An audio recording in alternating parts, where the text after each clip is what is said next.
Suka kabar waso Pak. Ya siap. Mugi tansah sehat. Amin. Kuat ngomong anak buah. Anak buah sapa? Lan duwe ora? Iki maksudnya kanca-kanca iki apa? Nggih. Iki arep tak bubarke kok iki. Lah kaya napa? Akar ganti anak buah aku apa? Iya. Ya ora apa-apa. Ganti buah anak. Heeh, tak bubarke. Iya. Nggih pokoke mugi panjenengan tansah sehat. Amin, sing dijaluk manjen kuwi. Nggih, sing penting sehat.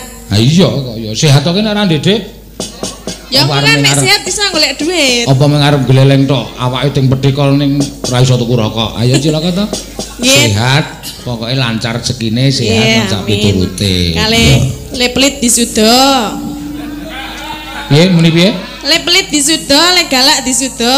Kowe lagi enak tak rasake omonganmu lho, Sin. Lah pripun ta? Ngucapke selamat ulang tahun kok entek-entekane leplit disudo, mbok le omong pelit ki wis. Anjenengan pun sakniki pun tua to. Juk ngapa? Ya nek tua iki ya semeleh lho pikirane rasa mikir aneh-aneh, rasa justru tua ki ana hubungane pelit karo ora. Lah kok saged? Lah aku ya butuh dana besok hari tuaku to, butuh nyalengi. Berarti Mas saya belit. Ya nek iso. Ya nek kowe ora cocok ya bubar ora usah dadi anggotaku. Lah wong kok kandhan-kandharane wangkali ra jamak-jamak. Ya men aku nek karo sinden siji iki jane ora teko seneng ngono. Iya. Lah ngapa? Ya kowe iki senengane sing ngonceki alaku ya kowe kuwi kok. Mboten ngonceki, ngomong apa benere. Ora ngomong apa benere, saiki endi ana dalang nyoga wiyaga latihan nganggo gule kobis. Nek ora cangkemmu ora ana to. Lah nyoto nanti mau bengi nek ana sapa ana sing bengok-sembung mburi kelir tong sing kobis. Wah. Loro-loro aku. Ya sesuk rencana diiyakan gawe tong sing kobis. Tak undake sesuk. Hari ulang tahun iki tak undake. Ndake napa? Sesuk-esuk ora ujar ora kaul kanca-kanca kabeh mampir pom bensin. Ha iya. Kok pom bensin? Anggemu kan mampir rumah makan. Ambo tak nggo mangan dhewe. Mampir pom bensin nguyuh bareng-bareng.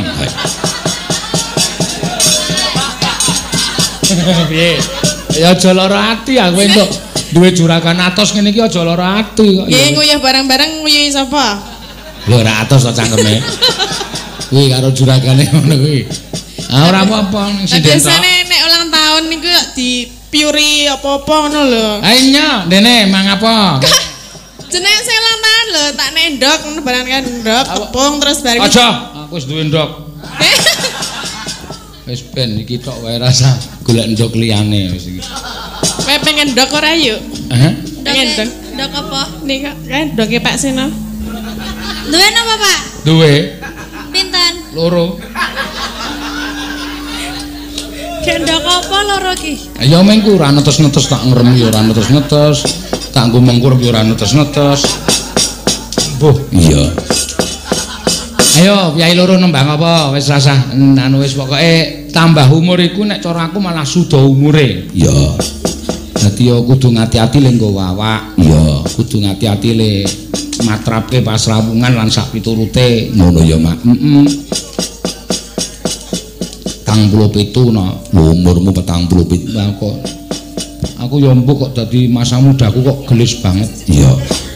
Saiki wis dadi 47. Ning aku tetep rasaku isih 28. Ha iya. Mangga. Nggih, enten pamundutan apa, Pak? Oke, rembulan iso apa kowe nyanyi rembulan? Rembulan aku datang.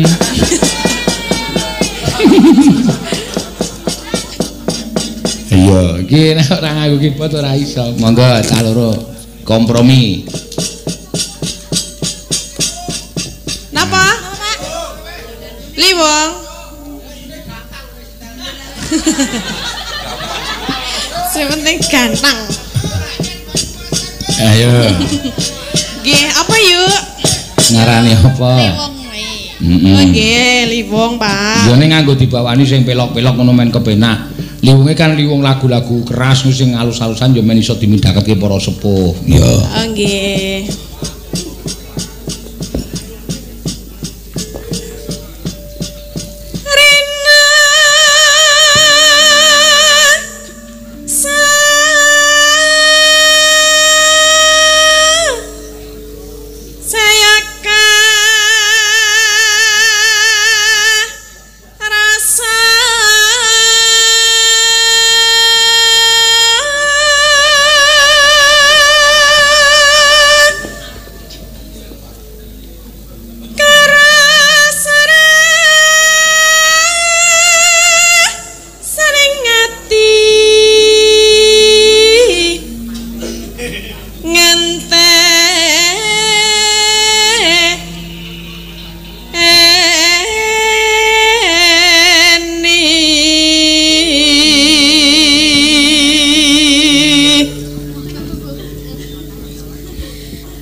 Ora apa-apa.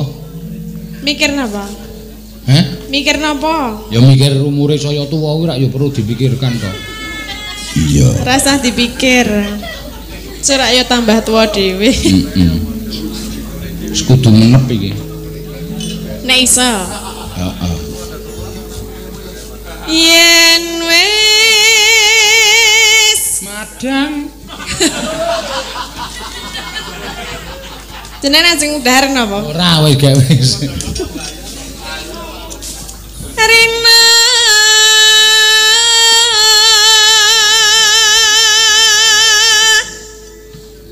enggal ratri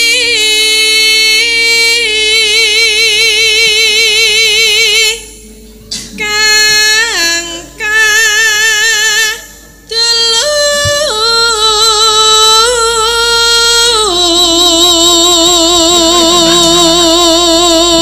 mung sliramu tanah liya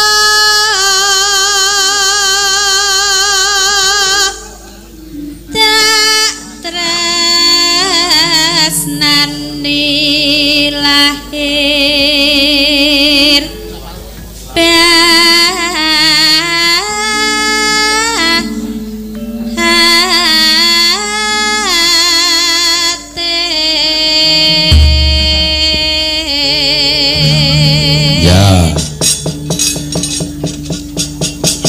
mangga dadili yo lemu-lemu joget sing semangat yo men metu kringete men gajine suda ora cah wedok kok cengele mlenthung kaya sapi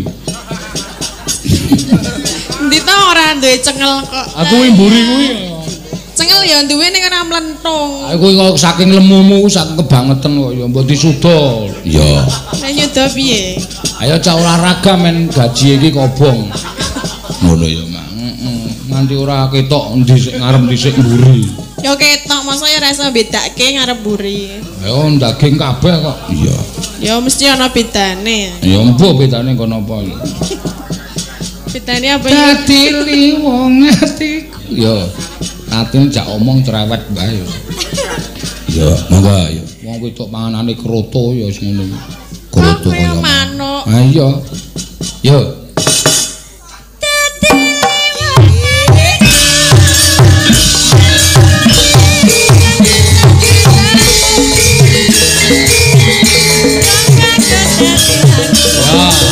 Yo.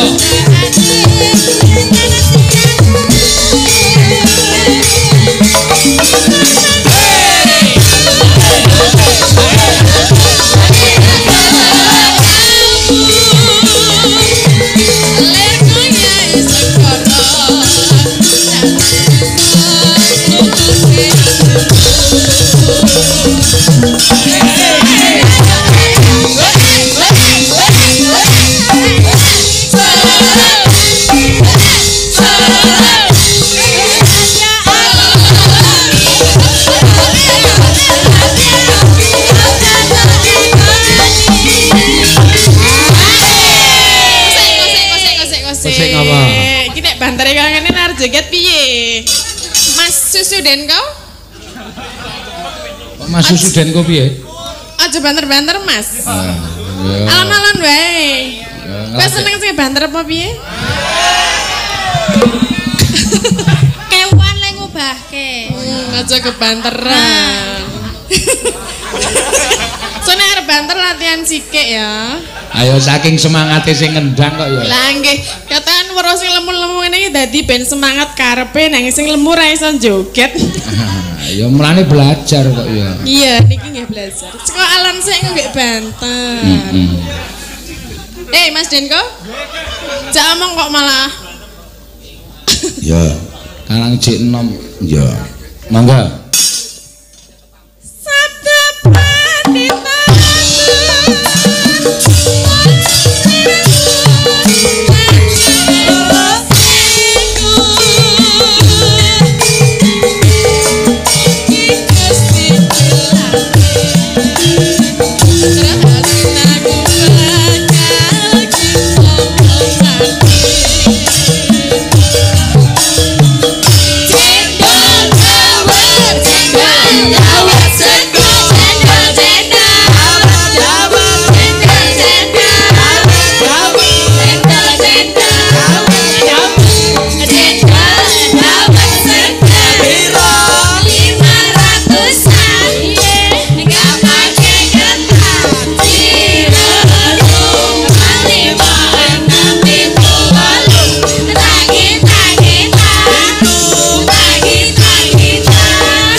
rada penak iki mau. Kang yang guyu ngoten ta Mas Dene? Jarene wis pas wis semene iki mau iramane rada penak. Tapi eta kleru boleh omong. Ya ora kok ya pas kok ya bener. Lah ya wis pas ta. Dijogeti ya kemonjo. Parjo ngapa Parjo? Ayo. Nana.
Nglumpukke sinden-sinden sing bekas kenek ngene iki ya. Lah napa? Ana bengok, "Yau, yau." Nganti suarane sing nendang ketutupan. Semangat sayang semangate. Nggih, bener ya semangat ya pancen kudu semangat. Iya. Ya.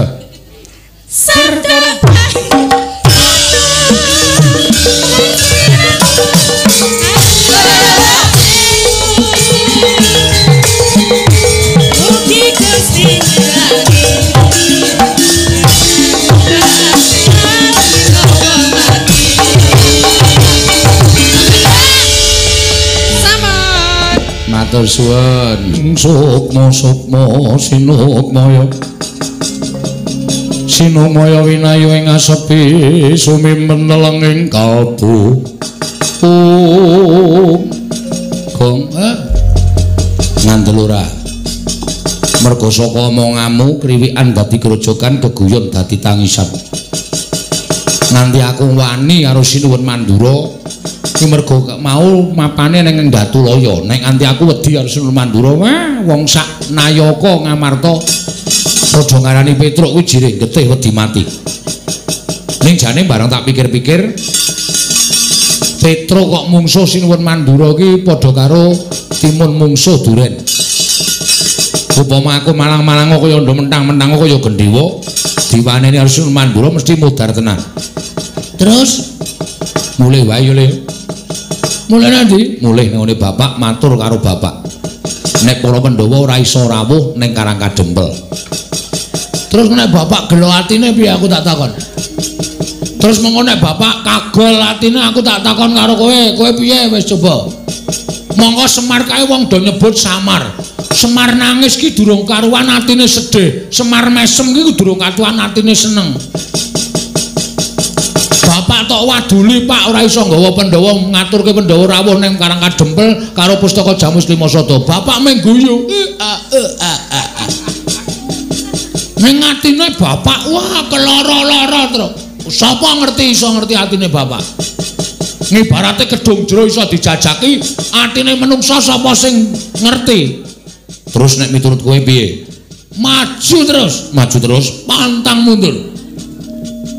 Mungsuhe Baladewa lho, Gong. Mungsuhe Baladewa, ora mung wong loro saudara saurupan padha karo awake dhewe. Mungsuhe Baladewa. Yo ngapa? Dheweke duwe pusaka. Oh ya ndek petrel. Petelku nek mungsuh musakane Prabu Baladewa ki njur kepiye? Aku tak takon karo kowe kekuatane apa? Kowe iki nganggo iki ora? Nganggo. Tekan kene nganggo ndas. Kene padake apa? Terus saiki aku njaluk iku bertekelmu carane piye? Nek cara aku ya, Tru. Semar iki apa? Semar iki bapak. Bapakmu apa bapakku? Bapakku ya bapakmu. Semar kongkonan anake berarti anak dipercaya karo bapak. Nek mestine sing dikongkon anak mbarep ya kuwi si Gareng. Heeh. Ning mergo bapak wis ora percaya Gareng, percayane karo Petruk karo Bagong, mula sing dikongkon Petruk karo Bagong. Terus nek kepercayaane bapak ki tok sepelekke, kowe mulih ra iso mboyong Pandhawa, kowe saiki tak takoni nek dadi Semar kowe gelo ora? Lah aku nek dadi Semar nek kongkonan anakku aku gelo. Nah, artine bapak ya kaya ngono kuwi. Artine Semar ya ngono kuwi. Terus iki piye? Baladewa diadepi. Kowe ming rung tak kandhani to. Kowe iki ming rung tak kandhani. Sinuwun Mandura dawuh karo anak-anak Pandhawa. Ndara Garukaca, Ndara Antarja, Ndara Antasena. Tak tonton saka kadohan dawuh anak-anak Pandhawa kon nyekel karo Petruk. Mosok aku kon perang karo Ndara Antasena, Ndara Garukaca, Ndara Antarja. Lho, justru malah kuwi luwih gampang. Kok luwih gampang? Kowe bayi wingi sore. Sing bayi wingi sore, Ndara Garukaca, Ndara Antarja, Ndara Sena. Kok wani arep nyekel karo kowe? Aku wong tuwa kok wedi karo bocah-bocah. Wes kowe nek arep mulih-mulih ya. Lah kowe arep endi? Aku arep lunga. Lho. Ora methuke putra-putra Pandhawa. Lah kowe ya ora methuke kok. Masa kon methuke dhewe? Mati wong loro, mukti wong loro to. Oh iya, wis niat tenan iki. Niat tenan. Pokoke nek sing tekan kene sapa wae arep nyekel karo kowe, arep nyikara karo kowe, arep merangket karo kowe, diwaneni. Kowe iki menungsa udu kewan. Oh iya, iya. Ngono kok jireh ora. Lah kowe, lho aku nek kowe wani aku ya wani. Nek aku wedi, aku ya wedi. Wong ora tau ndek pendirian to kowe. Aku wis kelangan pendirian kok. Wah, jan angel banget omong karo kowe. Ya ora usah omong. Lah kancane ming kowe kok ora omong karo kowe, omong karo sapa? Aku yo ngewoke kok. Terus saiki piye? Ngene wae. Kowe engko sing rembugan. Nek kira-kira kowe wedi perang, aku tak ning mburimu. Aku mergo nek omongan ki sok atos, mengko ndak malah ora prayoga. Dijak omongan apik-apik. Engko nek Antasena, Gatotkaca, Antarja ki tetep arep nyekel karo kowe, kowe ora usah temandang. Sing temandang kowe nopo piye? Lho. Wani apa, Gong? Weh. Aku ki aja kok menungso. Nek pancen pahit aku bener, Truk. Aja kok jamak lumrahe titah. Dewa mudhun wae aku ora wedi. Gong, cangkeme sing apik lho. Nek dewane mudhun tenan piye? Wani tenan apa? Wah, iya. Ah iya. Ya aja. Aja kok menungso. Demite aku ora wedi. Ganti demit. Mau dewa kok saiki ganti demit. Sok ketrucut cangkemku, Truk. Ngono nek Bathara Antrada medhun tenan, Bagong wani karo dewa banjut kowe modar tenan aku. Ah iya. Ning wani tenan, wani tenan. Aku tak tengok ning mburimu nek kira-kira aja ora kena jak guneman, aku disasmitani, Truk. Jawilen tak sikat kabeh. Wah iki. Ki senengku ngejakku iki nang kene iki. Asli lho, asli. Ora usah kuwatir. Ngapusi wak kepruk watu siramu beres. Aku tengok nang mburi. Ya, kene, tengok mburi kene kok nek ana sing teko, tak jai rembugan apik-apik nek kira-kira ora kena, kowe tak jawil, kowe sing temandang karya. Siap. Asa kuwatir ala dene mantan gentro terminal. Name mungsu anak-anak Pandhawa wis pira banggane. Tengok mburi kene kok. Oke.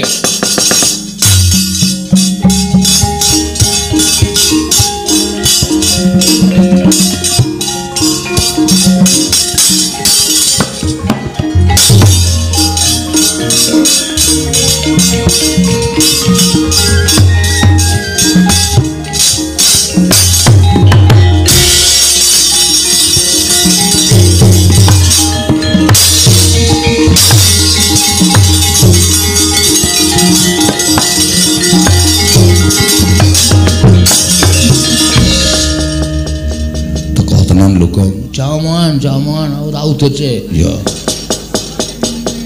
Antasena kecil. Iya. Ora usah sumbar sik to sing dadi nyatane sik. Ora usah kuwatir, santai wae. Pokoke atimu digawe tentrem omongan sing apik, nek kono ora iso jak omongan sing apik-apik langsung aku tok jawe lah sikate saka kene. Iya. Ngomong apa Bagong? Takoke, Gong. Aja bloko lho. Iya. Omong kene arep ndupak Ndara Antasena tak kepruk watu ndasmu lho Tru kowe. Engko nek wis gelut wae. Oh iya. Mboten omong napa-napa. Ndronasena ngaturaken bekti nggih Den. Ya tak tampa to pangestuku tamanono ya niki sangat anggen kalau ndadosaken jimat. Ora wong mriki ajeng napa? Kowe tak takoni jujur karo aku ya Truk nggih. Kowe wani karo Siwa Mandura ya. Nun, kowe wani karo Siwa Mandura. Lho nggih. Nganti Siwa Mandura nganake sayembara perang. Bener apa ora? Leres. Kowe arep ngleboni sayembara perang tegese kowe wani karo Siwa Mandura. Nggih. Nek ngono bener ngendikaning Siwa Mandura. Kene ulungno tanganmu tak bonto, tanganmu tak krincung sikilmu Petruk kowe abdi sing ora manut karo pernataning negara Ngamarta. Manut tak lebokke Pakunjaran. Lho, kula ajeng lebokke Pakunjaran. Yo. Ora ming kowe, ning kowe sak bagonge tak lebokke Pakunjaran. Gong, ayo. Ayo, Gong. Gong. Sik, wetengku lara Indra. Loro kenapa? Mbah iki kok mak cenut ngono. Aduh, tekan kula ngati ya, Truk. Lah terus piye? Ngaso sik nganu tak ngaso dijak omongan ya. Ya. Tak ngaso sik engko nek mari tak sikate. Oh iya, ha pirang dina? Emang sedhela kok. Oh iya. Tak olesane minyak solar kampak kok solar. Duh. Bagong menapa kowe? Mboten ngerti. Lara weteng. Lara weteng kok dadakan ora mangan apa-apa kok lara weteng. Enggak niki anak kula niku seneng dadakan. Nuwun sewu, Den. Nek sampean arep mbondo kula, monggo, kula ora apa-apa. Ning nuwun sewu. Panjenengan nampa lapurane Sinuwun Mandura, ning kudune sampean niku nek kepengin adil ya nampa lapurane Petruk. Kedadiane kaya ngapa? Kok nganti Petruk nganti geger karo Sinuwun Mandura. Lah kedadiane piye? Sampean purun nampi, aku gelem nampa. Alhamdulillah. Ning ngoten kula tak jujur karo sampean. Kula wani Sinuwun Prabu Mandura niku mboten kok perkara kula niku wani, ning kula mbelani karo bapak. Bapak utusan karo Petruk karo Bagong teng negara Ngamarta. Kon nyuwun ngambil pustaka Jamus Lima Sada sareng kalian Pandhawa 5. Ning sakderenge kula sowan Sinuwun Ndarawati wis rawuh. Rawuh Sinuwun Ndarawati kepengin nyuwun pustaka Jamus Lima Sada kinarya tumbal wadaling praja negari Ndarawati sing ketaman Pegebluk. Bagong sing ngomong dudu kula. Pegebluk niku tibane kudu teng papan sing pancen wis ora iso dielekake dening sing gawe jagat. Niku mesti Gusti paring bebendu tumraping papan niku. Ning kok Ndarawati negara sing ditunggoni Sang Hyang Bathara Wisnu kok taman Pegebluk niku apike diteliti dhisik. Angka loro, ya ta nek nganti Sinuwun Ndarawati niku Sinuwun Ndarawati sing saestu nek palsu. Monggo Pandhawa wis kebacut kelangan pustaka Jamus Lima Sada. Monggo Pandhawa nek kelangan pustaka Jamus Lima Sada menika Pandhawa bakal apes jurite ora duwe kekuatan. Sinuwun Mandura duka. Petruk kantong bolong karo Bagong menungsa ora tatanan dapure kaya ngono wae ngina karo Yai Prabu Ndarawati. Ngoten niku persis. Terus kula ya omong kula ora ngina, kula niku ping Bagong niku ping jlentrehke terus dasare omongane Bagong niku bener. Petruk, bali yo. Lah kula bali kan ngopo? Kandha karo bapakmu. Bapakmu wong sekeng, bapakmu wong ora duwe, bapakmu wong melarat kon ngilo karo cengele. Semar ki kere arep bangun pura kencana ki sing nggo ragat apa? Gablek apa? Ngono kuwi persis. Terus kula muntap. Lah bapak kula niku lho, bapak kula Semar niku nek DC karo wong kula niku muntap, asli kula ora gawe-gawe. Aja kok DC karo wong, bapak kula niku mlaku jegoke kirik-kirike tak beleh. Niku saking tresna kula karo bapak. Bapak deneke kaya ngono kula nesu. Ayo saniki sampeyan ana wis geger ngoten nika, ora usah kula critake sing ado-ado. Terus dheweke saya mbok sapa sing cilik gedene sing umur kadidane Baladewa. Menang bayang pustaka Jamus miang Jimat Lima Sada. Petruk ditantang. Oke, medal Jawi. Bareng metu njaba. Dadi kowe lewani karo Siwa Mandura ki belani bapakmu. Heeh. Anu iya. Anu nggih. Nek ngono tak pikir-pikir tak pitung-pitung bener kowe mbangane Siwa Mandura, Truk. Ah, kene iso menggalih. Serada penake wetengku, Truk. Mari. Ngentut matus. Langsung aman wetengku. Ya syukur. Alhamdulillah Antasena gelem nampa kok. Wah, ya syukur. Piye didupak saiki kok aja. Gayamu arang wis kabeh wis rampung kok lagi omong senengane ora. Ning kowe aja seneng-seneng, Truk. Sebabe sing goleki kowe ora ming aku, nek aku wis tok jak rembugan.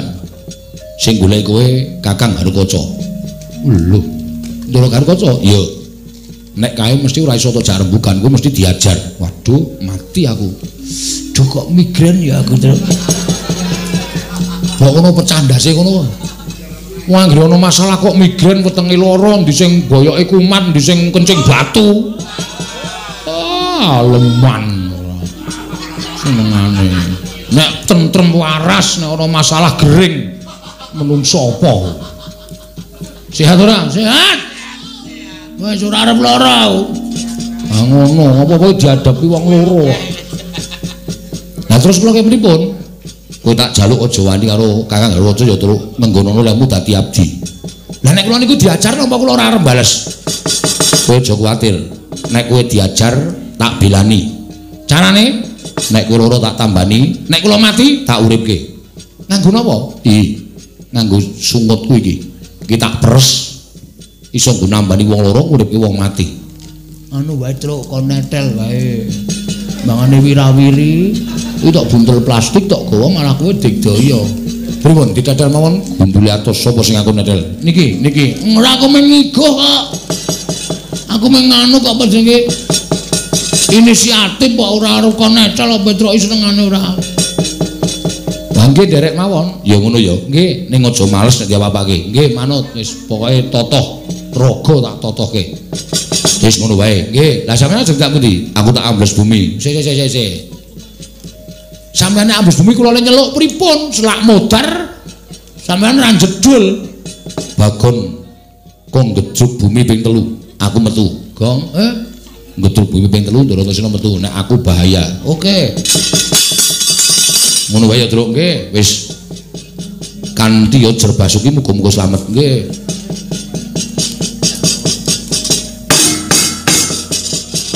Ono apa Bagong? Anu mung jajal kok. Wedan. Engko nek ora metu, Truk. Ha iya.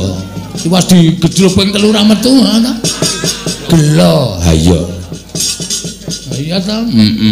Kadang-kala ya ora nganti ping 3 wis metu. Ha iya. Kowe. Kowe. Mane kok notok iki ora. Wis, Ndara Garukaca tekan kene aja dilawan, ning pokoke ade gawe cara piye Ndara Garukaca wedi karo awake dhewe. Nek dheweke ngantemi awake dhewe, Ndara Antasena dundang kok. Oke, wis rasa kuwatir wis entuk beteng. Entuk sing ngayomi rasane kaya wis padhing kae, Truk. Ha iya. Ketonto kowe ya, apa ora?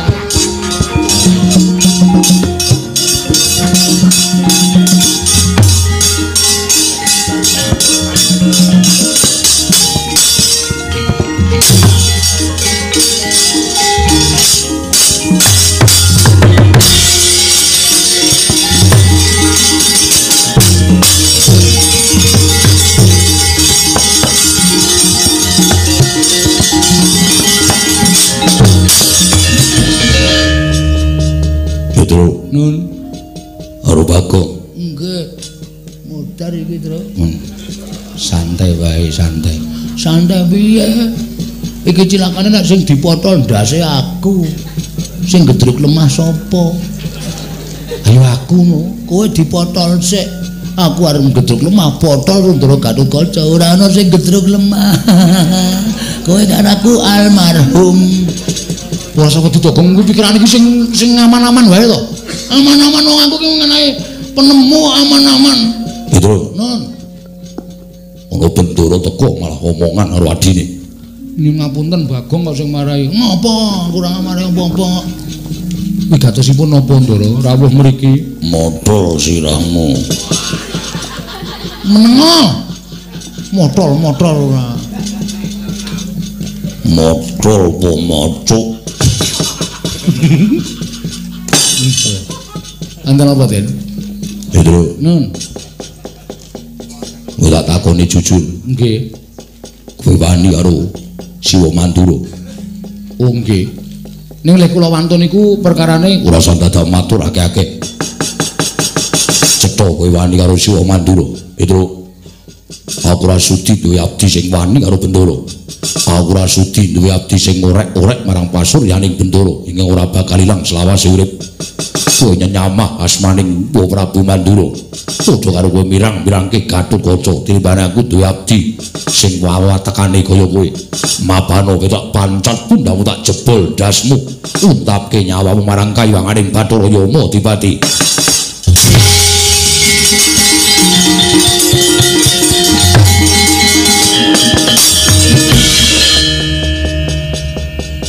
Mak teratap kula Den. Bareng sampeyan ngendika Petruk, mapano tak pancat pundhaku tak potol ndasmu.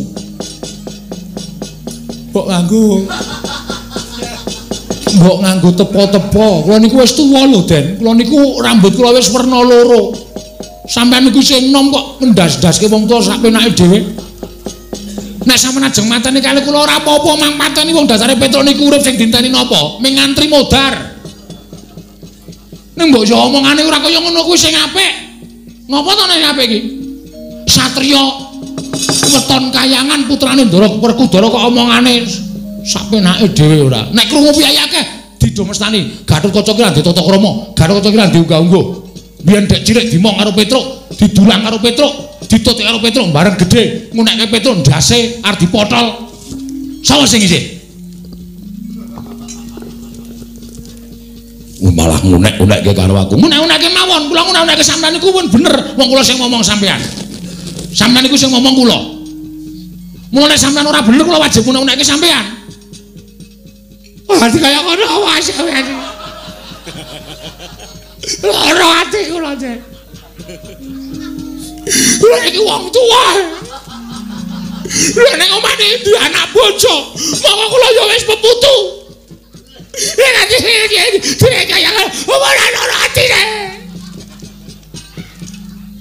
Madang Putra. Brek.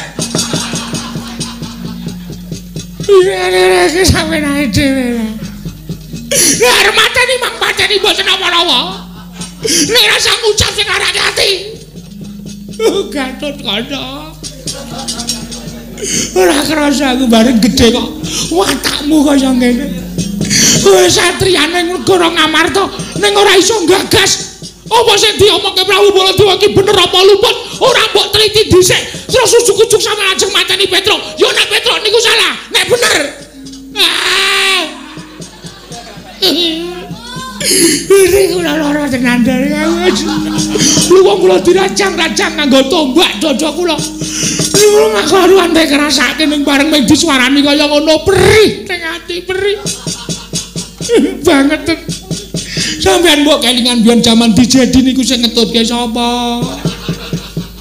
Sampeyan dicemplokke teng kawah kula niki mloya-mlayu teng pinggir kawah nganti sarung kula kobong. Seprene jari arep ngijoli. Cap gajah duduk. Tak enten-enteni sing teko ming cap tikus duduk. Apa wangon ya ora kuwi apa nepati janji. Ora ati kuwi. Pun mang pateni kula. Mang pateni. Ayo iki tangane gek go motol. Aja meneng wae. Kula wis ikhlas mati saka tangane Ndara Gatotkaca. Kula ikhlas mati saka tangane bendara kula sing kula tresnani, mboten apa-apa, mboten apa-apa. Pun ge mang pateni ning mang titeni. Sukma kula ucul saka raga, ditampani teng swarga. Mesti ditakoni karo simbah sampeyan. Simbahku sapa? Mbah Mul. Ya Ndara Pandu. Ndara Pandu Dewanata. Ya kok. Kowe ngapa nangis? Aku arep kelangan kowe, Tru. Genah utangku ra kesaur. Banget tenan. Wawateni sapa kula ucul saka raga tekan swarga takoni Ndara Pandu. Lho Petruk wis mati. Nggih, pun entek batrene. Ora dices mboten wonten cop-copan. Sapa sing mateni Petruk? Putu sampeyan. Lho, putuku sapa? Atmajane Ndara Werkudara. Namine Ndara Gatotkaca. Lah kowe salah apa? Kula mboten salah, mboten luput. Prabu Pandu mudhun saka swarga goleki sampeyan. Ora nrimake pakartine sampean. Bapakmu wae karo aku rong tau ngunekke apa-apa. Rong tau ngunekke ndasmu. Nek ngeplak kulino. Nek kula dikeplak ora apa-apa mergo keplakan ndur perkutara niku ana hargane. Sak keplakan mesti 150. Mulane ora dikeplak kula mriki mesti nyoroke sirah kula takon ngeplak. Lha nduk sampean. Anak ndoro perkutara kok arep motol sirahe. Terus? Kita ora berhasil. Ayo mlayu wae. Menengo wae rasa cerewet dulang sandal cangkemmu wae. Wis santai wae. Aku wis melu nangis lu, Tru. Terus aku arep kelangan kowe, Tru. Ikhlasno, Gong. Ikhlasno. Aku tak mati dipateni Ndara Gatotkaca, Gong. Wis kowe ora usah wedi. Ikhlasno. Aku titip bojoku. Karo titip anak-anakku sing isih cilik loro kae. Nek takon bapane wis ora ana. Bapane mati dipateni Ndara Gatotkaca. Nek anakku takon Ndara Gatotkaca ki sing ngendi? Tuduhno ya, Kang.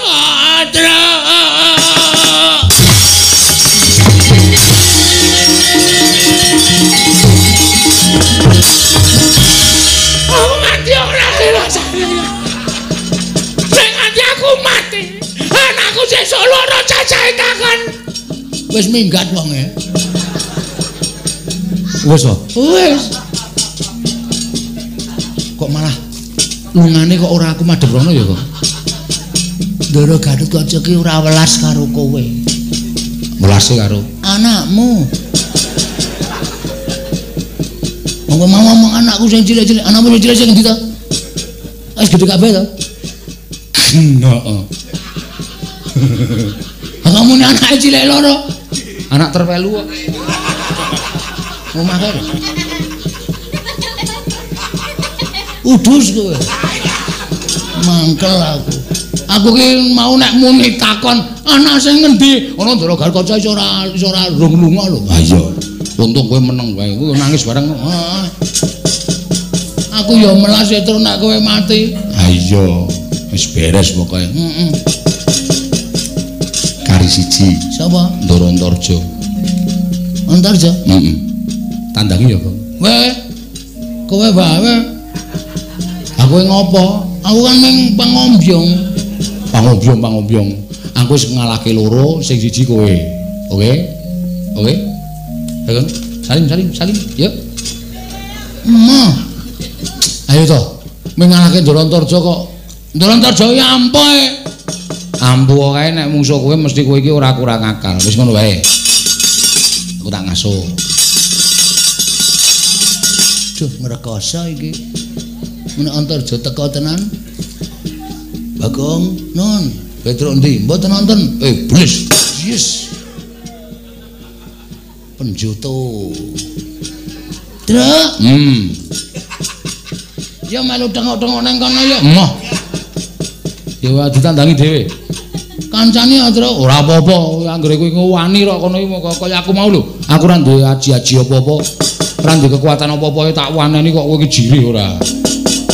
Pokoke anggere tetek wani carane piye carane pokoke ditokke. Oke. Wis kono dinteni kono. Ngaso terus nang nggon sing ya ndak awake ireng. Ya. Mambiat mayo. Mambiat mayo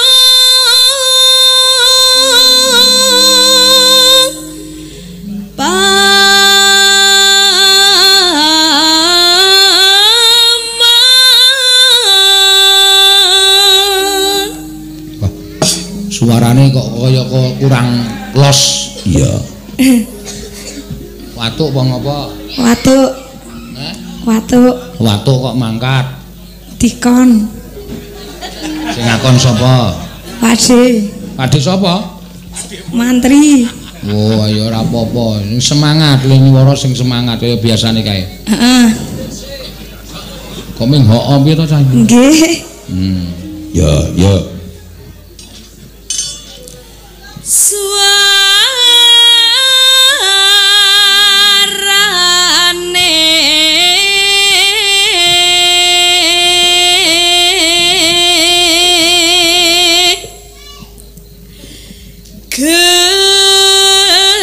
Gending belam miangan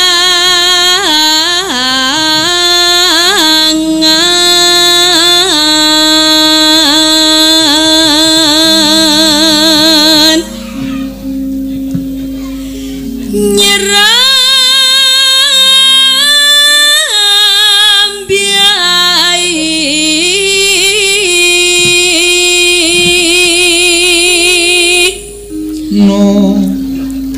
nuswan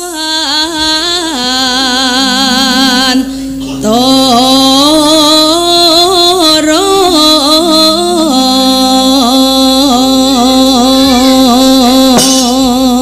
Mbak no mincing kok kaya ngono kuwi angel ngono kuwi nek ora gulu terlatih wis ora iya banyu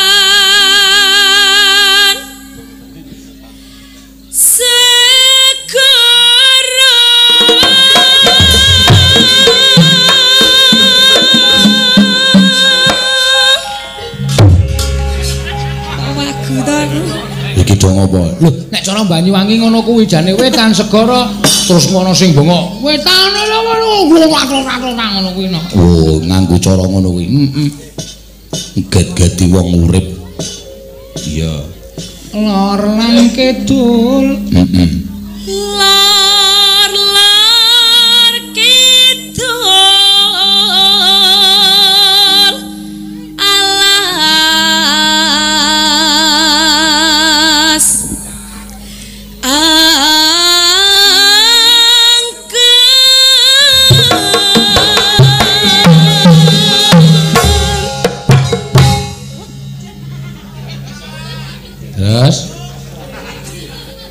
aja kaget kowe. Mboten, kula pun terbiasa kalih Mas Dinku. Oh ya wis. Ngono kuwi jenengan. Nyok ngaget-ngageti niku lho, Pak. Iku jan ciri khase nggonanmu ya ngono kuwi kok.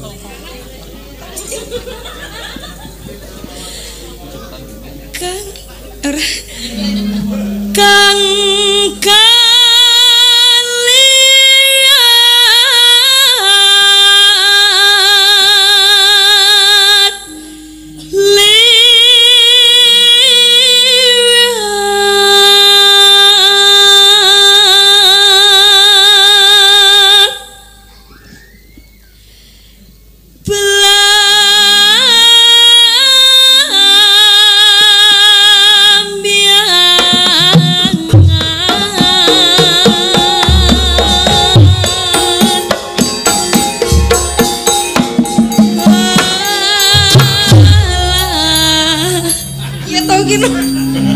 rasa gugup wis anggere nyanyi terus kok. Wong kowe iki wong Banyuwangi kok malah krungu kok ngene kok malah bingung. Banyuwangi apa Banyu Meneng?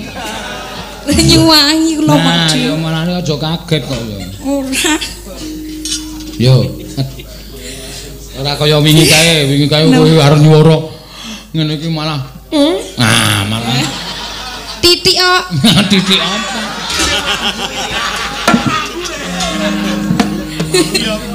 Titik ning nyebar. Ya terus. Belam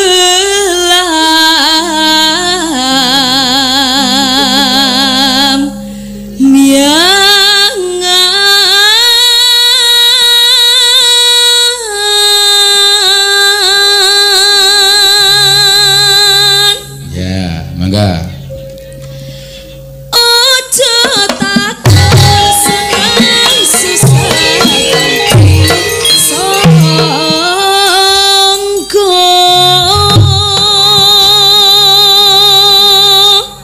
tanah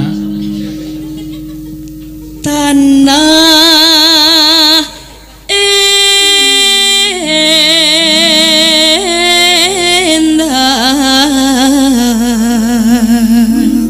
kumelaring kumayaring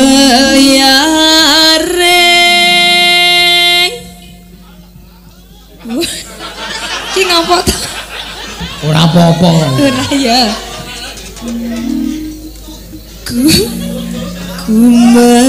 kumayaring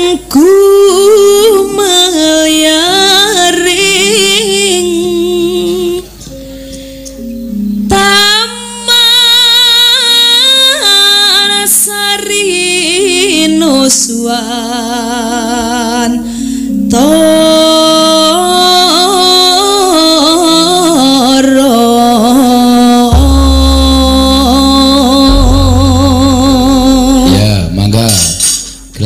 dados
wis kelakon semene lawase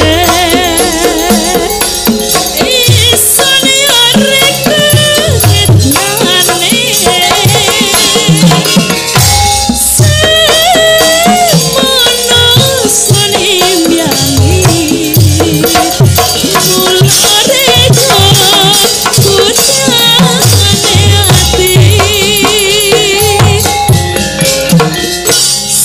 Koroyo ana pesisire sun mas orto atase langko pipelong rai cobangi nyomong sariko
Pun Pak Dik.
Nyuwun pangapunten Pak.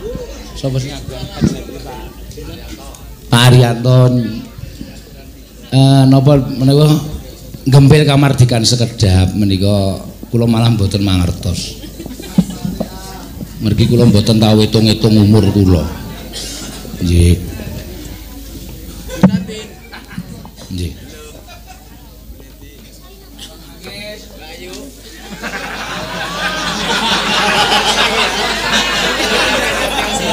Niku kagem Bapak kagungan hajat. Nggih, Pak Ariyanto nggih.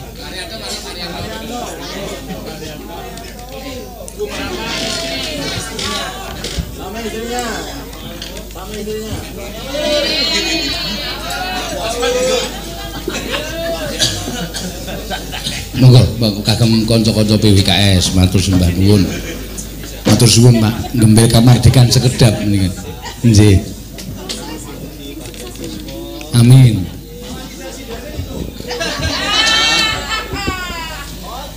Nggih, pangapunten Bapak Seno Nugroho, kula ngaturaken nggih. Matur sembah nuwun dhateng Bapak Seno. Mugi-mugi Bapak Seno sak rombongan pikantuk berkahing Gusti Ingkang Maha Kuwaos. Amin. Dipun paringi panjang yuswa. Amin. Selalu sukses jaya di udara. Amin. Bapak Dalang Seno channel sak rombongan. Amin nggih Pak, matur nuwun. Nggih, matur nuwun, matur sembah nuwun. Malah mboten mangertos menika. Nggih, monggo Pak, nggih. Matur nuwun.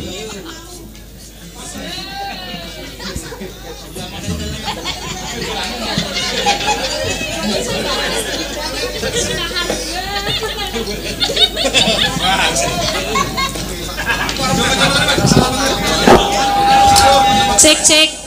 Nggih, Mbah Jo. Nggih, matur nuwun.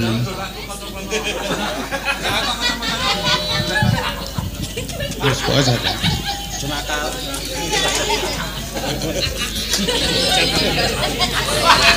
Pak dapat ucapan saya bacain ya Pak. Ya, Elisa. Ya, saya maju ya. Ucapan Mbak Elisa. Nggih, aja nangis lho Pak. Wah, seneng boten Pak. Pun iki yuswane wis 40-an. Pito Pak? 40 pitu. Oh, tombok kaca ya ora apa-apa. Engko njaluk Pak Seno. Tumbaske niki wonten saking PWKS Kota Yogyakarta Dwarawati mewakili PWKS Nusantara mengucapkan selamat ultah ke-47 Ki Seno Nugroho. Teriring doa semoga panjang umur yang barokah, sukses dunia akhiratnya, istiqomah ibadahnya, makin banyak penggemarnya, luar biasa. Terus dari Semarang juga ada PWKS Semarang sudah merapat ke sini semua mendukung Pak. Wah, luar biasa. Dari seluruh pelosok dan di streaming juga semuanya juga menyelamati Pak Seno Nugroho. Mantap. Amin. Nggih, matur nuwun.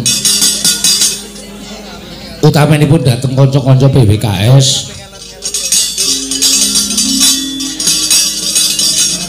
Ingkang tansah setia kalian kula sak rombongan.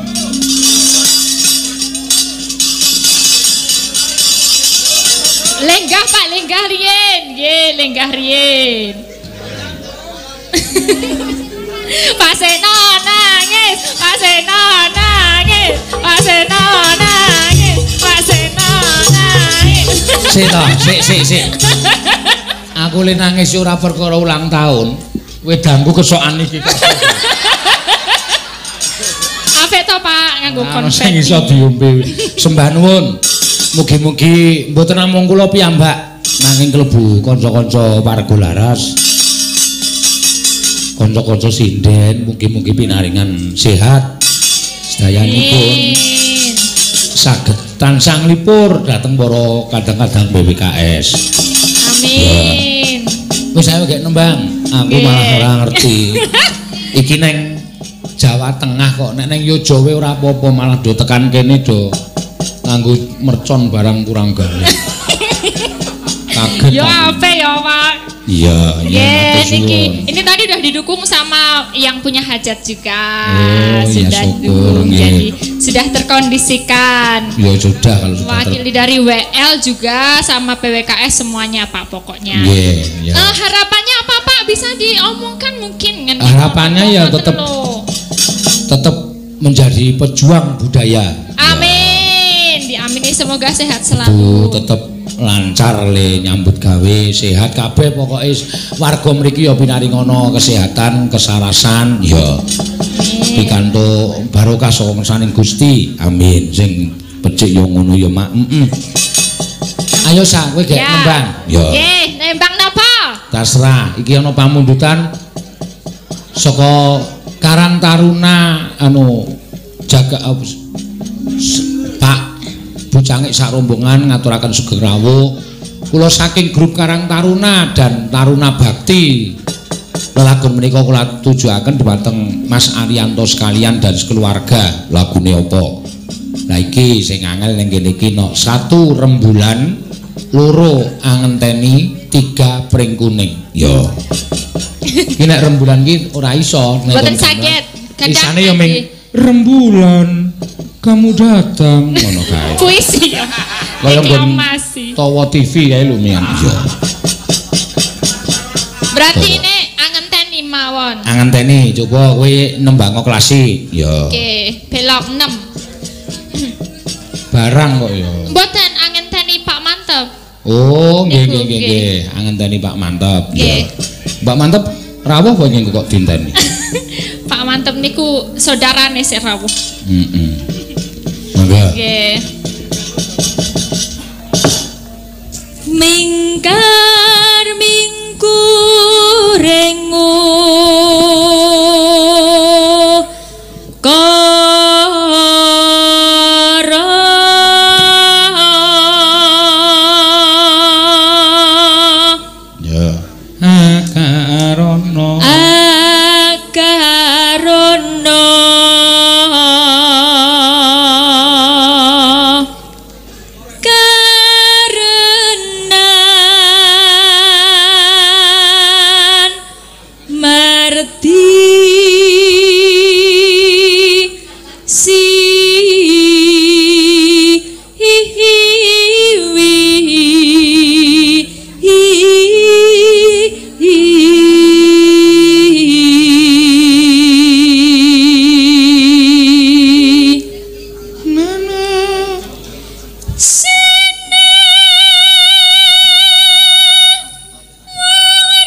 Monggo Mbak angenteni Nggih. karya Bapak Mantep Sudarsono. Ya, monggo ya.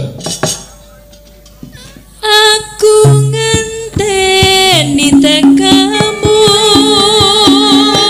kaya ngenteni mudune wahyu janjimu tansah sumimpen jroning kabeh aku semua kepujaanku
sembah nuwun Mbak Elisa.